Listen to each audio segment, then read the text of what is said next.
April 1945, Bavaria. The last days of the war. The air was thick, saturated with the smoke of burning machinery and the sweet, bitter smell of spring mixed with gunpowder. The Wehrmacht retreated in panic, hurriedly destroying documents and throwing everything that could slow down their escape.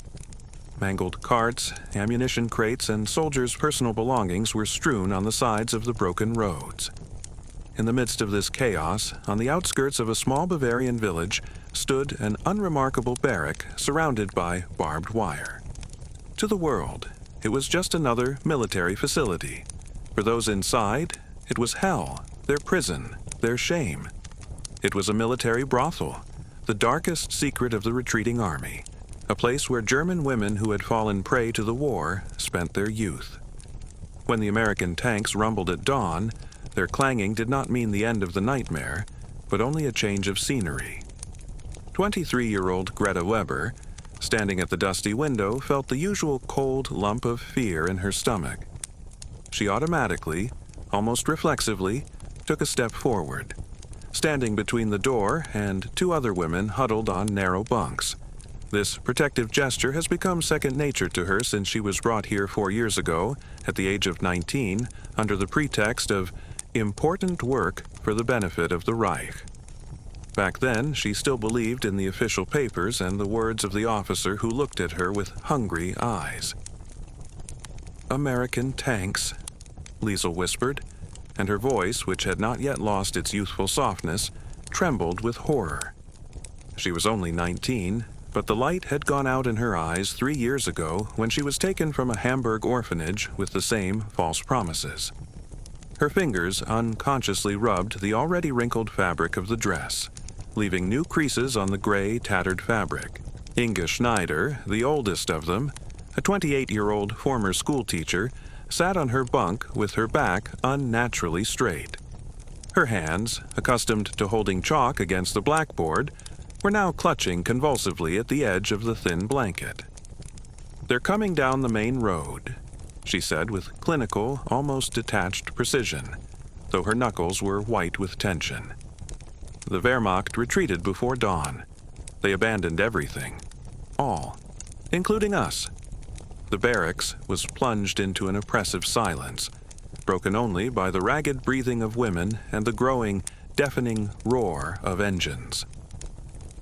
Greta stared out the only dusty window, through which the rays of the April sun penetrated, illuminating the clouds of dust raised by the steel monsters. She remembered how her mother, seeing her off, put her best dress and her grandmother's prayer book in her knapsack. The prayer book had long been exchanged for a piece of bread in the hungry winter of 1943, but the words of the prayers, memorized in a distant, carefree childhood, were forever etched into her memory, even if faith in them had long since died. The roar of the engines stopped as suddenly as it had begun.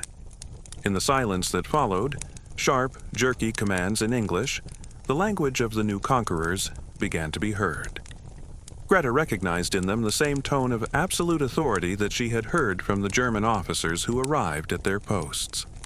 The tone of men taking possession of a new territory and everything on it. "Stay with me," Greta said softly, although she perfectly understood the futility of these words. There was nowhere to run. The barracks had no back door, and they had long since forgotten how to look for ways to escape. Heavy, metal-lined boots crunched on the gravel outside as they approached. Not one, but several pairs, moving with measured military training. Greta's body automatically assumed a pose honed over the years of survival. Shoulders straightened, gaze lowered, but not obsequious, hands folded loosely in front of her. Accessible, but not defiant. Submissive, but not broken. It was a delicate balance that took months to perfect. Liesel made a small, moaning sound and pressed herself against the wall, as if trying to dissolve into the rough wood. Her fear was too blatant, too vulnerable, and Greta felt responsible for her, like an older sister. "Breathe," Inge said softly but firmly, and the teacher's intonation was back in her voice. "Just breathe, Liesel." The boots stopped right at their door. Men's voices rang out. One gave the order, the other confirmed it. Greta caught the familiar word secure and realized that they were evaluating the building, its contents, and their new trophy. She became a specialist in the language used to deal with things that need to be accounted for and cataloged. The rusty handle turned with a long creak. Greta straightened her back even more, slightly lifting her chin, not in defiance, but in confirmation of her presence.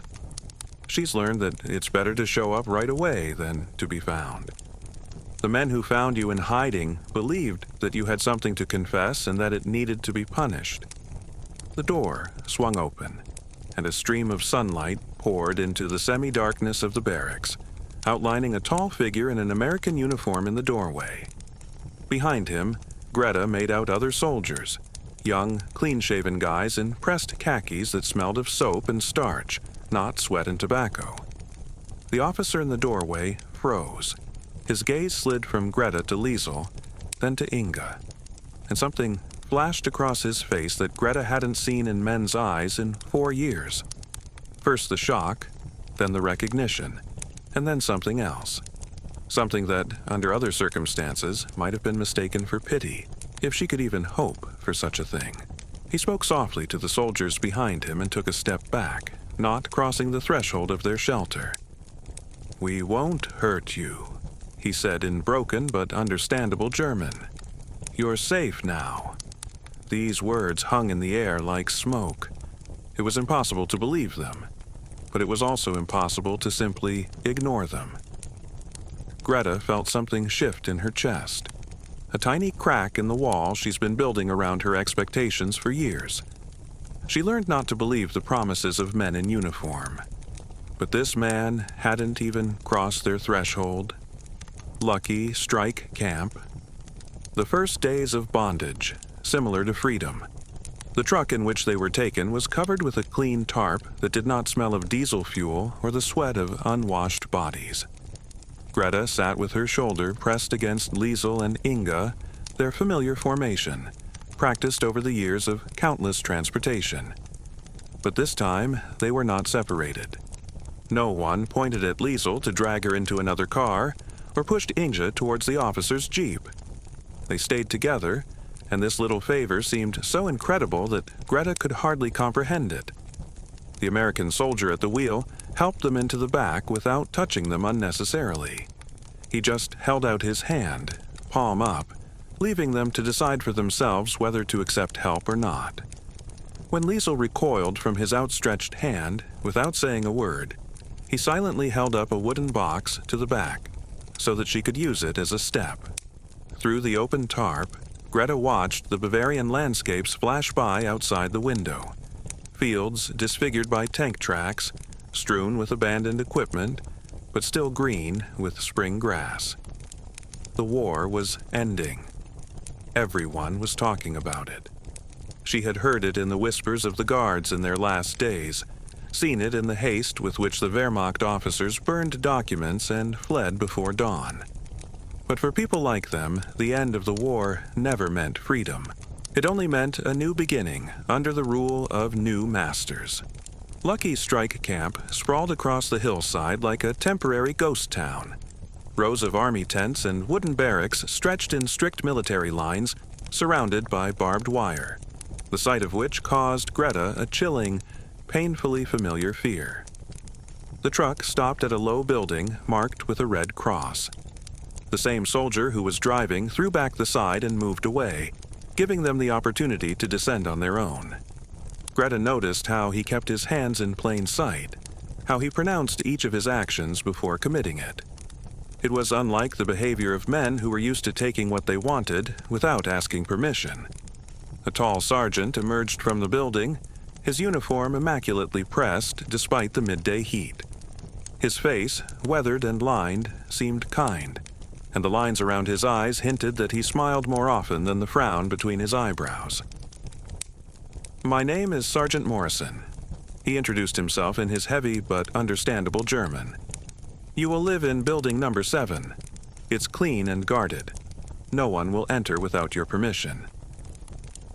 Permission. The word sounded so foreign to Liesel, that she involuntarily gasped and immediately bit her lip. The very concept of resolution has become meaningless to them.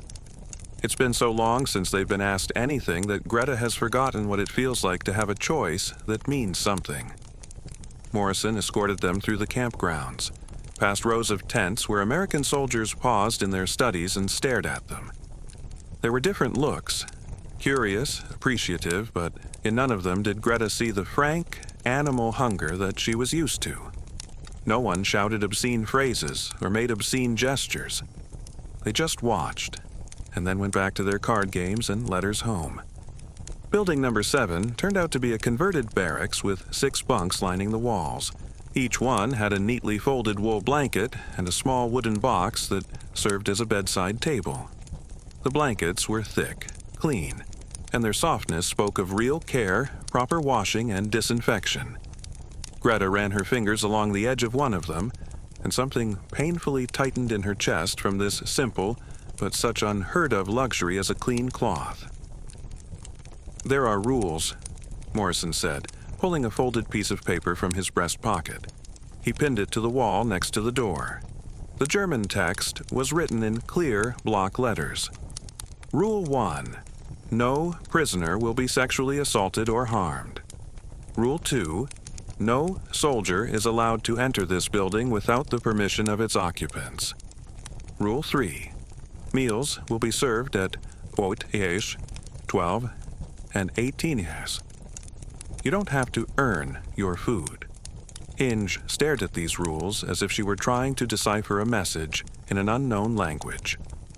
"This," she began and stopped, as if the right words did not exist in any language known to mankind. A young sentry appeared in the doorway with a metal pot and 3 bowls. He wasn't much older than Liesel, with the soft, almost childlike face of a guy who had probably been plowing on a family farm somewhere in Kansas or Iowa a year ago. He put the pot on the floor at the very threshold and immediately retreated. "Soup," he said in broken German, and his cheeks flushed with the effort. "Hot soup? Eat." He handed the bowl directly to Liesel, and she, who had not expected such direct contact, jerked so abruptly that she stumbled and fell onto one of the bunks. The young soldier froze, his face white with horror that he had scared her. Morrison appeared next to him instantly. "Johnson," he said softly in English, then switched to German, clearly for their benefit. "We warn you about our arrival. We keep our distance. We let them approach us on their own." Sentry Johnson nodded so eagerly that it seemed he was about to break his neck. "I'm sorry," he whispered in German. "I'm very sorry. Don't hurt, don't hurt." When they left, the 3 women sat in deafening silence, staring at a steaming pot of soup. He smelled of vegetables and meat, satisfying, nutritious. But what was more important was that it was brought just like that, without demands, without waiting for a reckoning. Greta reached for the bowl with a trembling hand, half expecting someone to appear and tell her the price she would have to pay for this kindness. No one showed up. Outside the window, the voices of American soldiers could be heard calling to each other in the gathering dusk. There was that light, companionable warmth in their voices that comes from people who sleep peacefully at night, not expecting a stab in the back. For the first time in 4 years, Greta allowed herself to think that maybe she too would be able to sleep peacefully tonight. Routine is like a miracle. The first cracks in the wall of distrust. By the 3rd day, their new life began to take on the features of a surreal, almost impossible miracle. Breakfast arrived at 8 o'clock sharp in the morning. It was delivered by a young soldier named Johnson, who learned to knock twice, announce himself, and wait for permission to enter. He placed the tray just inside the door with reverent reverence, as if he understood that he was dealing with something more fragile than just dishes and food. Greta was waking up now even before he knocked. Her body, unaccustomed to a sense of security, was still living in hypervigilance mode, but no longer expecting an immediate threat. She lay on her bunk, listening to Liesel's steady breathing and Inge's measured, controlled sleep, and marveled at the absence of heavy boots in the hallway, rude voices demanding admission. The silence seemed almost suspicious, too good to be true. The inflammation on her shoulder, a souvenir from a particularly cruel oberst who liked to leave traces, had not gone away for several weeks. Greta carefully hid it, knowing that visible wounds either incited men to even greater cruelty or caused them disgust. But on the fourth morning, when she could no longer lift her right arm without wincing in pain, Liesel noticed her careful movements. "You're hurt," Liesel said, and there was that special, gentle concern in her voice that she had in the rare moments when she wasn't overwhelmed by her own terror. "The shoulder?" Greta nodded, but before she could say anything to minimize the pain, Inge was already there, looking like a professional who had been caring for others for years. "This one needs medical attention," she said with quiet but unquestionable authority. "There's an infection here." The very idea of voluntarily seeking help from American soldiers seemed absurd. Any help has always had its price, and the medical help from men has never been aimed at healing. But as the morning wore on and the throbbing pain in her shoulder intensified, Greta began to ponder the unthinkable. When Johnson brought lunch, Inge took a step forward with the dignity that made her visually taller than her height.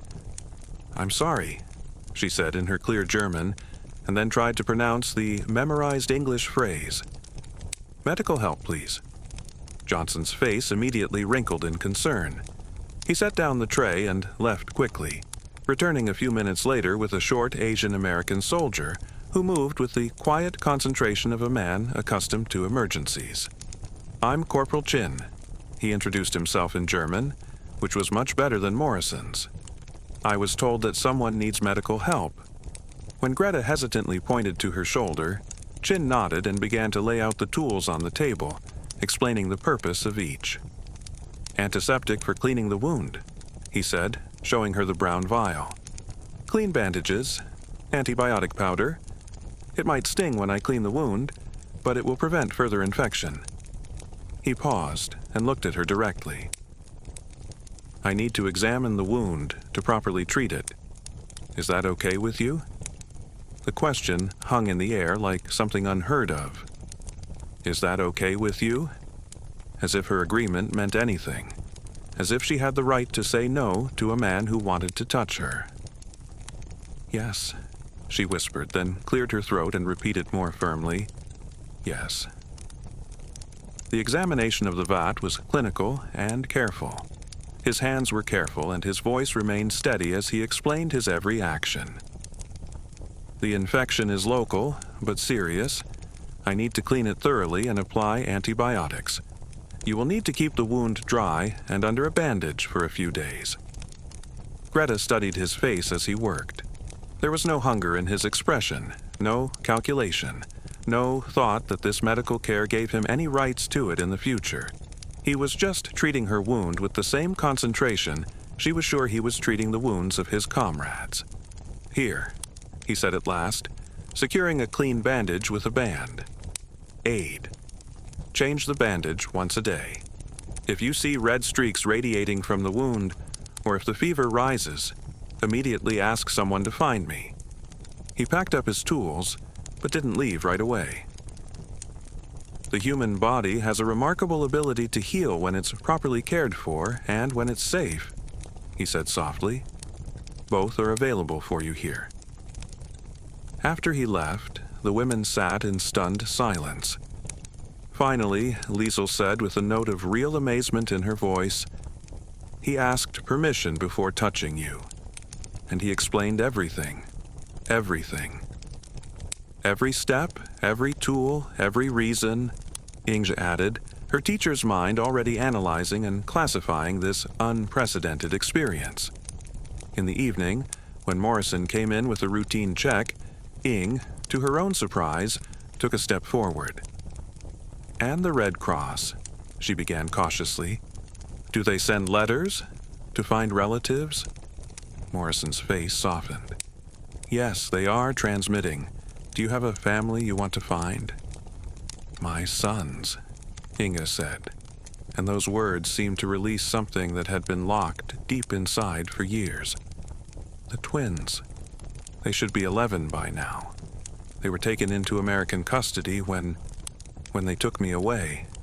She couldn't finish. I'll bring you the necessary papers tomorrow, Morrison said softly.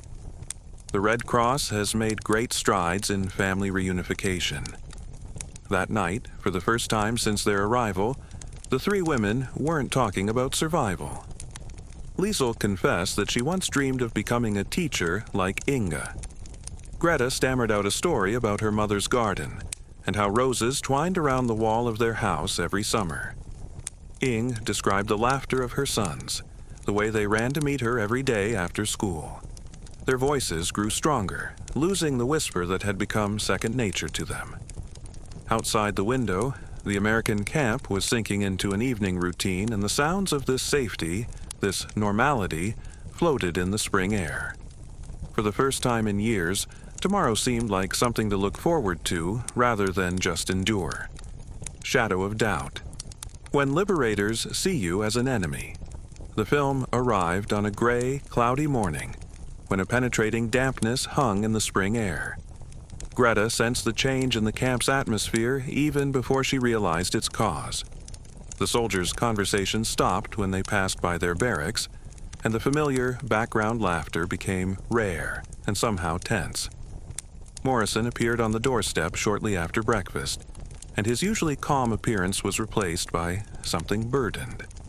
Behind him stood an unknown soldier, short, stocky, with a firm, rigid look and shoulders that seemed to carry an invisible weight. "This is Corporal Sullivan," Morrison said in his broken German. "He'll be working with our unit for the next few weeks." Sullivan's gaze swept over the three women with that appraising expression Greta had learned to read over the years of survival. It wasn't the clinical gaze of medical Chin or the timid deference of Johnson. It was an assessment, a trial, the look of a man trying to determine the degree of guilt. "Ma'am?" He nodded harshly to Inge as the eldest, but there was a subtext in his voice that made Liesel involuntarily cling to Greta.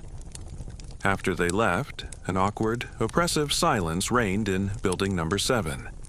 The routine they had begun to trust suddenly seemed fragile, as if a single suspicious glance was enough to destroy their barely gained security. The change was becoming more noticeable every day. The sentries, who had already begun to get used to them and even occasionally spoke, again kept a strict, official distance. Johnson still brought the food with the same neatness, but his smile seemed strained, and he looked away. It was Corporal Chin, who came to change Greta's blindfold, who finally explained what was going on. "We've been shown new materials about concentration camps," he said softly, tending to her nearly healed wound. "Newsreel, documents, soldiers, they digest what they see." Greta felt her chest tighten. There have been rumors about the camps all these years. Terrible, incredible stories. But rumors and documentary reality are two different things. Some guys find it hard to tell the difference between victims and criminals, Chin continued, applying a fresh bandage with mathematical precision. It is difficult for them to realize that German women could suffer from the same system that committed such atrocities. Later that day, Sullivan appeared on their doorstep again, this time without Morrison's restraining presence. He was holding a folder in his hands, and on his face was written the expression of a man performing an unpleasant but necessary duty. "I need to ask you a few questions," he said in his heavy German, and there was a promise of future accusations in his tone. Inge straightened to her full height, regaining the posture capable of pacifying any school class. "What kind of questions?"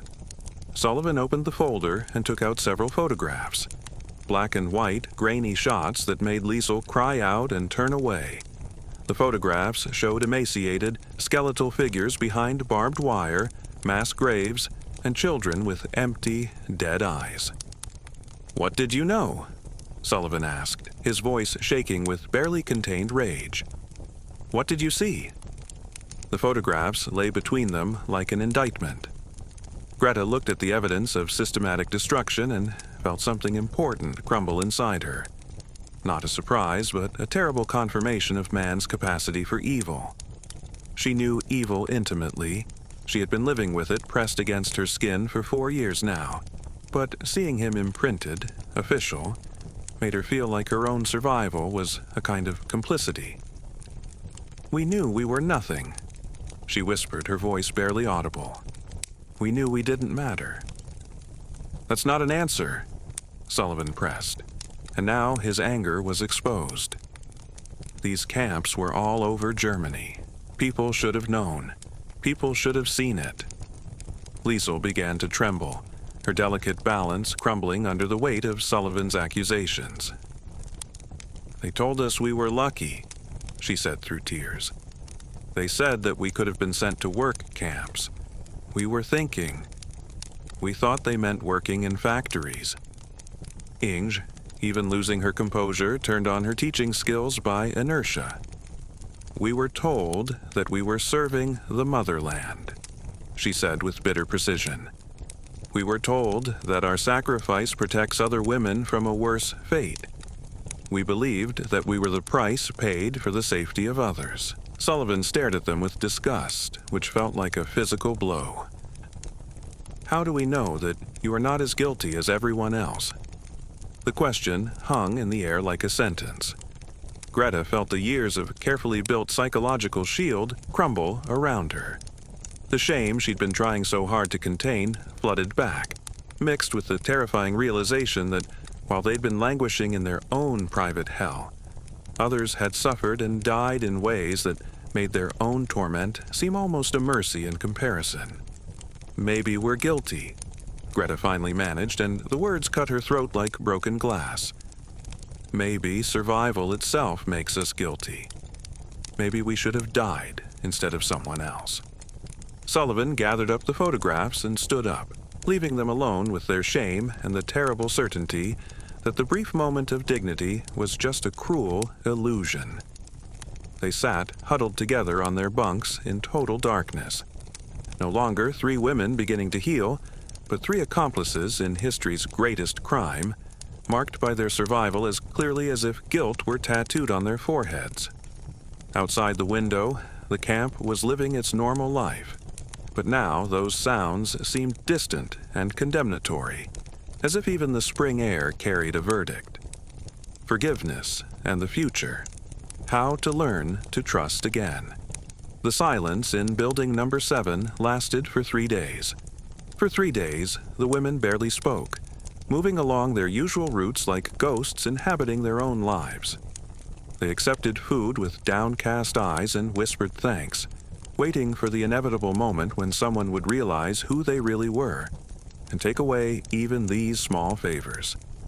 Greta mentally reviewed all the acts of kindness she had received at Lucky Strike.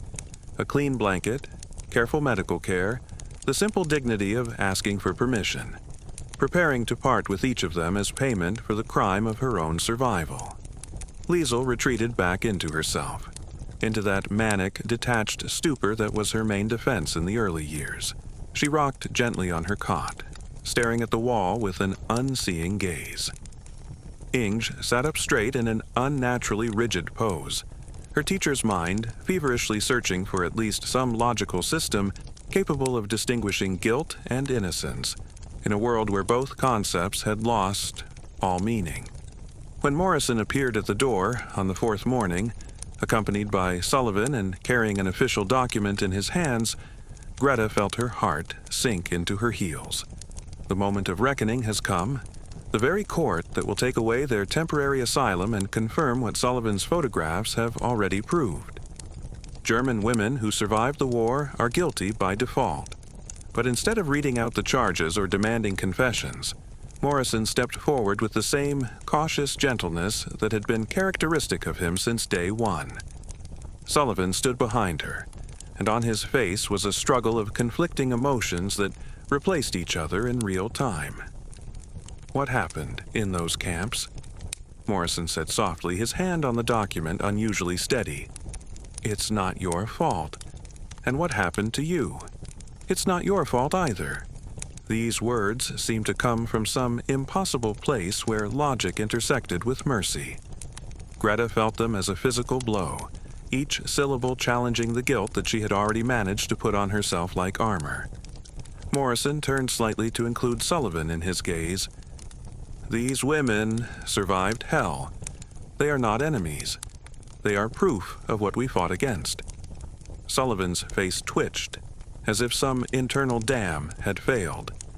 He looked at Greta with eyes that seemed to see her real for the first time. Not as a symbol of German guilt, but as a young woman whose youth had been stolen and whose innocence was being used as a weapon against herself. "How old were you?" "What is it?"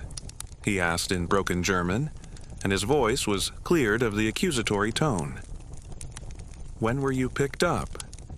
19, Greta whispered, and the number seemed both ancient and impossibly young to her. Sullivan closed his eyes for a moment, and when he opened them again, there was a fundamental change in them. "God," he breathed in English, and then struggled to find the German words. "My sister. I'm 19 now. She's at home in Ohio." He reached out to Greta, not to take anything, but to help her up. This gesture was small, but monumental. For the first time in 4 years, a man was reaching out to her with the intention of lifting her, not dragging her down. "I'm sorry," he said, and his voice cracked at the words. "My brother died fighting this system. I thought that anger would be a tribute to his memory. But he'd be proud of me now. He would like me to help you instead of hurting you more." Morrison unfolded the document in his hands. These were not charges, but Red Cross papers and repatriation documents. "We found Inge's sons," he said softly. "They're safe, in American custody in Munich. They are healthy, and they ask about their mother every day." Inge's carefully constructed composure finally crumbled. She began to cry, not from pain or shame, but from an unaccustomed feeling of hope, from a mother's love that was not punished, but rewarded. Liesel reached out to her with trembling hands, and for the first time in days, something other than horror appeared on her young face. "You'll all be transferred to a repatriation center next week," Morrison continued. "But before you go, I want you to understand something." He looked at each of them in turn, and his gaze was filled with absolute conviction. "Tell people about what you saw here. Tell us that some of us remembered that you were human, while the whole world had forgotten about it." Greta felt something shift in her chest. Not the crackle of destruction, but the stacking of disparate parts into place. She was 19 when her life was stolen. She was 23 now, and at 23 she was old enough to decide what to do with the life she had left. "Tell your families," she said, her voice growing stronger with every word, "that 3 German women will devote the rest of their lives to proving that the merciful are stronger than cruelty." Outside, the spring evening carried the sounds of men preparing for peace, not war.